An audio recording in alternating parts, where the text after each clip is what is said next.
Hi, everyone. Welcome to Framework Leadership, a podcast about principles and ideas you can use today to take your leadership to the next level. I'm your host, Kent Ingle, president of Southeastern University. And I'm your co-host, Michael Steiner, SU Chief of Staff. And wow, we are excited today to introduce our guest for today's show, Kristen Wagner. Kristen serves as the General Counsel with Alliance for Defending Freedom, the largest organization committed to protecting free speech, religious freedom, parental rights, the sanctity of life. Kristen has extensive experience in civil litigation, employment, education, nonprofit, constitutional law. She is a sought-after national speaker and frequent legal commentator in television, radio, print media. Kristen, it's an honor to have you join us on today's show. Well, thank you. It's my honor to be here. As we start the conversation, right off the bat, tell us what was the moment you first discovered your passion for working in the judicial system, participating and shaping the legal landscape? Well, I have to go back a ways for that. I'm celebrating my 50th year this year in September, and I'd have to go all the way back to about age 12. Wow. So that's when I first felt that. I came from a family where my dad was a public school teacher, moved into Christian schools, became a pastor, and just had such a formative role in my life, telling me that God had something for my life, that I needed to find out what that vocational calling was and to pursue it. And there were no lawyers in our family, but for some reason it just struck in me. And when I was at church camp, when I was 12 years old, that's when I first felt like I needed to pursue law and that's what God had for my life. Yeah, now from 12, right, at church camp pursuing law to now litigating in front of the Supreme Court. Tell us about that journey. Like, what were some of the things that you had to go through? How did you learn, okay, I'm going to practice law, but now I'm going to end up shaping the legal landscape? What was that like? I think it's just walking through the doors that God opens. And that's really what it's been for me. Because I didn't have lawyers in my family, I didn't follow a natural path for that. I didn't go to, what some would say would be the Ivy League schools that opens the door for, Supreme Court clerkships or this or that, or, most of the justices are, from Yale and those kinds of institutions. But because I had that calling in my life, I knew I wanted to pursue a Christian education. And so I went to a Christian university and I went to a Christian law school. And I think that God honored that in my life because it helped shape that vision for me. It helped me understand the law in a way that that my colleagues didn't. Right. Looking at how do the scriptures apply? What do they mean? What is the common law? What are what does real justice look like? And so then it was just a matter of asking God to open the doors. So I believe He opens those doors, and it doesn't matter where you go. If He has a plan for your life, He's going to redeem that. And I think a lot of students, they're in similar situations like you, or like you were at the beginning of your career, where they were, they know what they want to do, they know what they want to get there, but then it doesn't happen right away, right? It does, like right after college, you have to do smaller jobs at work. Talk to us a little bit about what does it mean to have that patience, that to just keep plodding and keep walking through those doors as they open. Well, again, I think I take it back to the Christian education that I received because I can't imagine who I would be without it, and how formative it was in my view of my destiny and where God had brought me to and His providence in my life. And I think that's the foundation for all of it. In terms of waiting for Him to do things, I had great hopes. I someday wanted to argue before the Supreme Court. That was always a dream. I don't know of many lawyers that don't have that dream. But in terms of how it played out, I remember being in a crisis shortly after I graduated from law school because I had applied to all of these public interest firms. Well, I shouldn't say all of them because there weren't that many, but there were about 5. And none of them wanted me. And in that time, it was the 90s. I didn't really feel like I necessarily fit. I was a woman. I had a different background. I just didn't fit. I'm a small woman, all of these things. And so I went to a private firm and I just thought, God, what are you doing? I thought I was going into law to defend religious freedom, and now I'm going to a private firm. And I went to my pastor, and he shared the story of Paul and how Paul was called to share the gospel, but God didn't ever tell him exactly the path and where to go and when and how to travel by boat, all of those things. He let Paul play that out. And so I believe that where I'm at now is a direct result of going into private practice. It is a direct result of learning things in private practice that are helping me in the job I'm in today. Yeah. And so I just know God has his hand, and even if you don't see when you're on one page of your life story book what the next chapter is, it's going to build. And I truly believe that. Wow. You mentioned the dream of arguing before the Supreme Court of the United States, and you have been able to do that twice and are about to do that a third time this coming fall. What's that like, walking into that room and facing all 9 of those justices? Does it get a little intimidating, or are you just, I'm a pro at this, I can do this? I think if you come in like that, there's one guy that I think comes in like that and has the right to, and that's Paul Clement. Okay. He's argued over 100 times. Wow. Yes. He is a master and really a colleague, it seems, of the court. I'm not a colleague of the court. So, if you're not feeling those butterflies, you're not taking it as serious Sure. as you should. I have so much respect for the members of the court, the quality of research that they do, the preparation for these cases, the way that they think about things in terms of how it will affect the whole nation and the principles involved. So it takes a lot of practice to get ready for that, and thought, and a whole team that's behind you. Well, and I think a lot of people, they view, especially the Supreme Court justices, as like literal bags of ideology. Like they don't see like the people side of that. Can you speak a little bit of what that's been like interacting with like the humans that are the Supreme Court justice on that side? I heard a Fifth Circuit judge speak not too long ago, and he writes a number of great decisions, but that would really rile some people on the progressive left side of things, such as like Roe versus Wade was wrongly decided. He wrote a dissent in a it was actually a concurrence in a case, and he said, it doesn't matter what level you're at, no one likes to be booed. And that really has stuck with me. I don't like to be booed, but judges don't like to be booed either. And so I do think that there's a human side. The justices want to know that what they're doing is good, that it's Right. helpful, and that they're doing their best. And they don't see themselves as partisan politicians or ideologues, and I think their decisions demonstrate that they're not. What most people don't know, even in this last term, the way that the justices line up on decisions, there is significant unanimity in the majority of decisions where it's not a 5-4 or a 6-3 vote. It's a 7-2, an 8-1, a 9-0. So there's a lot of things they agree on, and I think that's important to remember. Yeah. You talked a little bit about journey. When you look at your dreams and your passions and your calling. We're taping this on graduation day here. Commencement is going to happen here at Southeastern University, and a lot of our recent graduates and of course even upcoming graduates will, as they journey out, they're going to face the day-to-day struggles with certain expectations of success. What advice would you give to these young adults who are just starting to get their foot in the door and take on new opportunities? Work hard. Diligence there's just no substitute for it. I think that having an initiative, I always want to have team members that I hold back, not that I push forward. And obviously I want to push forward when I need to, but you want people that are invested in the work that God's given them. And you know what the scripture says about being trustworthy with the small things leads to being trustworthy with the big things. But I think that's the first thing. It's just so many times I think we can maybe use our faith or even use a call that we feel that God has placed on our life as sort of a substitute for the pursuit of excellence. You may have the call, but part of that call is to live a life of excellence and to really strive to be excellent in all that you're doing. So I think the early bird gets the worm, and that's the best advice I could give. And care about people. Yeah. There's so many people are willing to kick the people under them while they're kissing the people above them. Sure. That's wrong. Yeah. Oh, that's good. And what I love about your story in particular is you went, like you said, you went into private law. And if I remember right, you were working with nonprofits, but churches, like helping them through different things like that. How did that work specifically help prepare you? I mean, you said, I always felt like I wanted to defend religious freedom. Nobody accepted you in the public square. Now you're working with churches. They're in and out, all the different kind of things like that. How did that experience shape and prepare you for what you're doing now?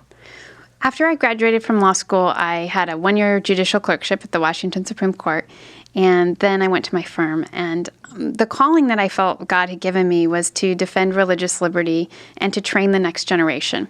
And for me, it was so clear that I actually wrote it down when I was 12. I still have it in my home office, and I still read it quite often just to try to make sure I'm holding myself accountable and not off track. And so as that call became, came to fruition at the private firm, the very first case I had was a religious liberty case, which is very weird. Yeah. You would never expect that in a private firm. It was essentially a pastor who he received a confession, and it was from someone who he didn't go to his church, but was suffering in that moment. And the state was trying to force him to say what the confession was, even though it could get that evidence from other places. So the issue that went to the Washington Supreme Court was whether you had to only give confessions in the sacrament of like the Catholic Church, and whether if you chose to give a confession that was outside of that sacrament in the Catholic Church, you would still have the penitent privilege, which hopefully your students have learned about who are going into ministry. And because of the experience I had at the Washington Supreme Court, my firm allowed me to write the briefs in that case with the partner. And I was totally unqualified, right? But again, it just shows how one door opens another. You get that experience that you didn't know how God would use, and you see how he uses it. The last thing I'll say is when you deal with religious organizations, you're going to be dealing with constitutional issues because the government and the church, the government usually wants to come in and tell the church what to do. So I started to have those interactions and had a number of cases in private practice that involve constitutional issues. Yeah, that's good. Now, when we're talking about integration of faith and leadership and learning, it's something that we encourage definitely here at Southeastern University with our students. In fact, it's it's our core value in many ways. How have you incorporated your testimony and incorporated your personal faith in your career without being biased? In cases like the Masterpiece Cake Shop versus Colorado Rights Commission, how is that? How have you handled that, navigated that? I think it's important to realize who you need to talk to in those types of cases and who your audiences are, and talk in a way that is clear about why you're taking the stand that you're taking and what really the principles are at stake, because the storytelling of it is everything in today's culture. And it's not storytelling in terms of fabrication, but it's explaining context. People want to know context. They want to know that it's the right thing to do. In a case like Masterpiece Cake Shop, what was critical to say in every interview, and really we opened and stressed it in our brief, was Jack Phillips serves everyone. Anyone who walks in his shop, he's happy to serve and loves it. In fact, there are so many stories I could tell you of just the diversity of people that come in that shop. But he doesn't express every message. So the decision of an artist, of a speaker, someone like Jack, is not based on who's requesting the message. It's based on what the message is. And everybody wants that, right? Right. Whether I've seen a number of those who, have very different worldviews than what Jack Phillips would have come and said, I support Jack Phillips. I support Lori Smith and 303 Creative. I support Baron L. Stutzman and Arlene's Flowers because I want those rights myself. I shouldn't have to, as a photographer, who's pro-abortion, have to photograph the March for Life rally. Right. I shouldn't have to, as an LGBT web designer, have to promote something that differs with my worldview or what I want for the Catholic Church. Right. And so we all sink or swim together, and that's the message that I think is important in these things. Yeah. So when you're thinking about free speech as a concept in general, when we're recording this, it'll probably come live a little bit later, but we're dealing with this whole thing with Elon Musk buying Twitter as a move to protect free speech. What is the public sector's role in protecting free speech? What does that look like? What is the responsibility of, us to protect somebody else's right to have free speech? How does that look? We have to protect free speech on the government side from government censorship. We have to, because if the government controls what you can think, what you can believe, and what you can say, that's tyranny. That's a totalitarian regime. Right. That's what sets us apart from China, from what's happening in Shanghai, Russia, North Korea. And we're the standard bearer for the world for that. So it's critical that we stop government censorship, which is one of the reasons why ADF litigates more cases for public school students on university campuses than anywhere else. Because even though the law is really quite clear in this area, it's a constant battle to say, no, you cannot do that. Conservative and religious ideas have a place on a public campus.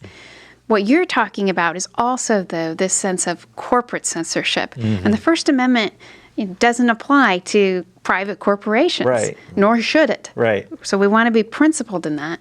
There are some solutions that are being batted around in the public square that deserve, to be considered. But I also will say what we can do as people is cultivate a culture of free speech. Okay. So demonstrate, why is it important that we are able to exchange different viewpoints? Why is debate important? How does it further social progress? How does it further our ability to explore truth and to have advancements? And what happens when you censor ideas you don't want? That's the culture of free speech as opposed to the law that requires free speech. And we're not doing real well in that area right now. So if you were going to give some advice to Elon as he's like working and like changing and adjusting, what would you say would be some like key ideas to think about for running something like Twitter? I love Twitter. I used to love Twitter. I, like many others, have recently contemplated, I should just get off here. This is a cesspool. Yeah. People are so mean on it. Yeah. I would advise Elon Musk that people can still be mean. Sure. But to foster a culture of free speech. And to do that, you don't censor or shadow ban people. You allow ideas to come out into the public square. And the market takes care of bad ideas. Yes. The market takes care of bad speech. We talk about this cancel culture, mob or whatever, and obviously I'm against it. I've seen it, and I think it's a character flaw more than anything. But I do think that if you're going to exhibit speech that is just terrible and hostile in nature, you will reap the consequences for it. Yeah. And speaking of hostility, with your pursuit of religious freedom, clearly you've been subject to a backlash in the public eye for some of your beliefs. How do you combat those responses? How do you stand firm to demonstrate compassion and care, but yet you've got to be firm on your faith? More and more, I have recognized the importance of the Scripture. And just, if I don't have that time every day, that peace that passes all understanding isn't quite as strong in that moment. And so I think as I've grown older, my devotional life and my spiritual life has become even more, and my prayer life has become even more important. Yeah. I think a second thing is just when you have those moments and you're trying to ask the Holy Spirit for discernment to know what is right from wrong, the Holy Spirit also gives you a love for people. Right. And I don't ever want to say anything that causes someone not to consider Christ. And I try to keep that in mind, that the people that most often are opposing the ideas that I advocate for are people that are hurt and suffering and misguided. And if I can help bring them in a way towards truth and in a way that promotes human flourishing, I want to do that. And that's never through anger. It's never through, sort of polarizing them. It doesn't mean that the listener's always ready to hear what I have to say. Sure. And that's something else that I've learned, is to pray for the listener. Yeah. You were talking to us earlier about kind of your incident that happened at Yale and having that kind of moment with students. Can you tell us a little bit about that story? Like what happened when those students were kind of protesting you in that moment? Sure. I went to the Yale Law School campus, and the whole point of the event, I was invited by a group of students, the Federalist Society, and the point of the event was to demonstrate civility in the law and to bring in two ideological opponents who came together on a case to support free speech. So I argued a case called Uzabunum, representing a Georgia college student whose speech was censored when he was trying to share the gospel. The event involved Monica Miller, who was at the American Humanist Association. Their motto is good without God. ADF's mission is to keep the door open for the gospel. So there were some distinctions to be made. It's a little different. Yeah. But we had had a very cordial conversation, and we're trying to demonstrate to the students that, to have the justice system that we do, you have to be able to be in the same room with the people that disagree with you and to debate ideas. And we all need to be able to stand against the government when they're trying to silence and punish and ruin people that disagrees with the government's view. And the students there were about 150, about 120 of them, couldn't stand the thought of that and began to hurl insults and engage in physical intimidation and pounding on the walls, chanting, coming in and out of the room, to the point where the police had to escort us out into a patrol car. And that was my first time in the back seat of one of those. Okay, got it. So that was a little about that event. Yeah, I love it. And to think that those could be your future judges and lawyers, and I mean, it just. So it's a little crazy. somber. And I think you talked about it in this moment that I loved and really kind of pulled on all of us when we listened to, is how, like, in that moment where the students are protesting and they're being angry and all that kind of stuff, you're still seeing them from what God sees them, right? You're still seeing that humanity, that what they've gone through in their life. Yes, I have kids myself, and at those ages, and as a mom, to look around that room and see kids that are just visibly hurting. They're visibly hurting, and just wondering what's happened. Right. How did you What get have to they this gone place? through? How did this confusion happen? How can you have so much hatred?